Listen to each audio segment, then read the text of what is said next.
छतरपुर, आज हम लोग छतरपुर में खड़ा है हम, और छतरपुर का छतवा पत्थल है, जो यहाँ का छतवा पत्थल के नाम से ये फेमस जगह है। तो मैं यहाँ क्यों खड़ा हूँ तो आप सबको हम बताना चाहते हैं कि छतरपुर में यूपीए 1 के समय में, जिस समय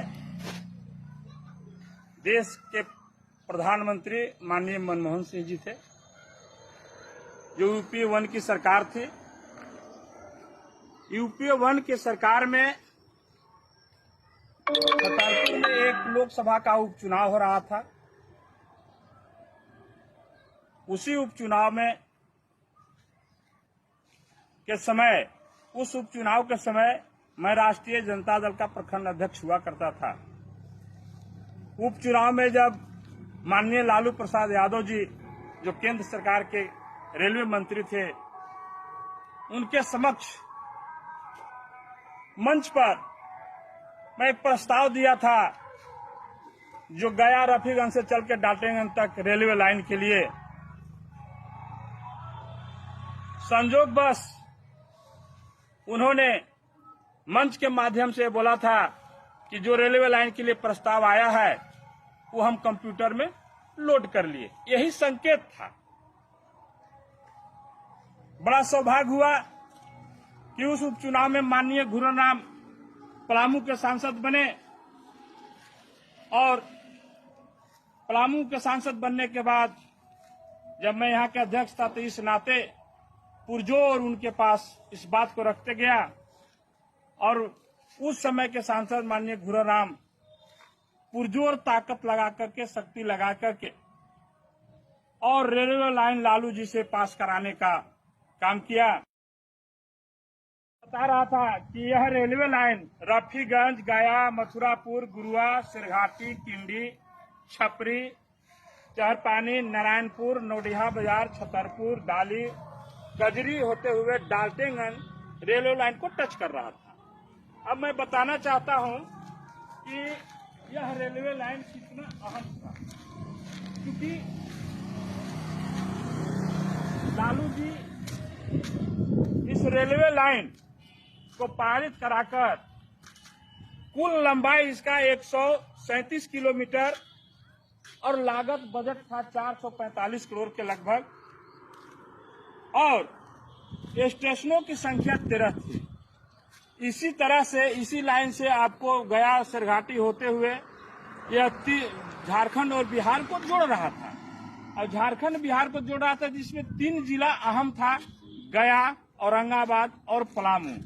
और तीनों जिला का जो सुदूरवर्ती क्षेत्र है, इमामगंज, चाहरा, पहरा, डुमरिया से आपको नौडिहा होते हुए, और गया का भाग, औरंगाबाद जिला का भाग होते हुए यही छतरपुर में रेलवे स्टेशन बनना था। इसी जगह आगे में रेलवे स्टेशन का पॉइंट है।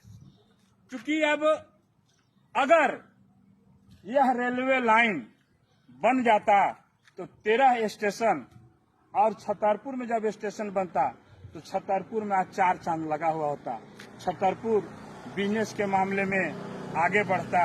अब मैं एक चीज दिखाना चाह रहा हूं कि जब वो समय बना तो सर्वे हुआ, और सर्वे में यही लिस्ट है, और यही लिस्ट के आधार पर रेलवे लाइन बनना था।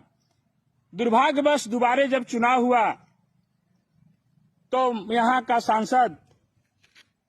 सांसद आपको कामेश्वर बैठा बने, उन्होंने आवाज को नहीं उठाया।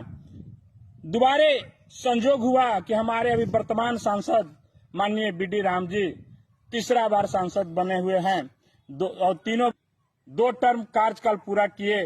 केंद्र में बीजेपी की सरकार थी। माननीय बीडी राम जी से हमने आग्रह किया था 2 बार मिलकर के कि सर इस रेलवे लाइन को करा दीजिए, लेकिन अभी तक यह धरातल पर हम सबको नजर नहीं आ रहा है। मैं पुनः केंद्र सरकार से, पलामू के सांसद माननीय बीडी राम जी से आग्रह कर रहा हूं, करजोर प्रार्थना कर रहा हूं, यहाँ के लोग कर रहे हैं कि कम से कम आप अपने कार्यकाल में केंद्र सरकार से कहकर इस रेलवे लाइन का कम से कम आधारशिला जो है रख दीजिए। मिट्टी छिड़काव, लाइन खिंचा जाए, मिट्टी गिर जाए, पटरी लगने लगे, ताकि आने वाला समय आपका इस रेलवे लाइन पर आपका नाम लिखाए और लोग जाने कि माननीय पलामू सांसद बीडी राम जी ने इस रेलवे लाइन को सफल कराने में अहम भूमिका निभाया। मैं आज यह पलामू की धरती, यह आपको पलामू की धरती जो है माननीय घुरेराम का शुक्रगुजार है कि उन्होंने अपने कार्यकाल में इस रेलवे लाइन को उद्घाटन तो नहीं करा सके, लेकिन शिलान्यास माननीय लालू प्रसाद यादव जी उस समय के रेलवे मंत्री थे, उन्होंने शेरघाटी में शिलान्यास किया था। हम लोग भी सब वहां गए थे।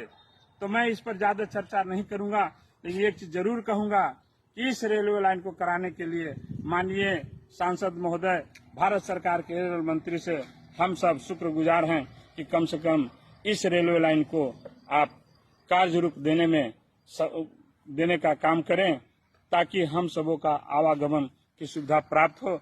अगर यह रेलवे लाइन बन जाता, 13 स्टेशन पर रोजगार की सुविधा मुहैया होता, बिजनेस में गया से पलामू अगर जुड़ता तो बिजनेस में भी सकारात्मक पहलू होता। कम से कम यहाँ सुदूर इलाके के लोग कम से कम रेलवे लाइन अपने क्षेत्र में देख लेते, यहाँ के लोगों को दिलो दिमाग में बहुत एक उत्साह पैदा होता। फिर भी मैं एक जरूर कहना चाहूंगा कि अभी भी कुछ बिगड़ा हुआ नहीं है। केंद्र में बीजेपी की सरकार है और पलामू के सांसद माननीय बीडी राम जी हैं। अभी कुछ बिगड़ा हुआ नहीं है। अपने कार्यकाल में इस रेलवे लाइन को कराने का काम करें, यहाँ की जनता आपका शुक्रगुजार रहेगा।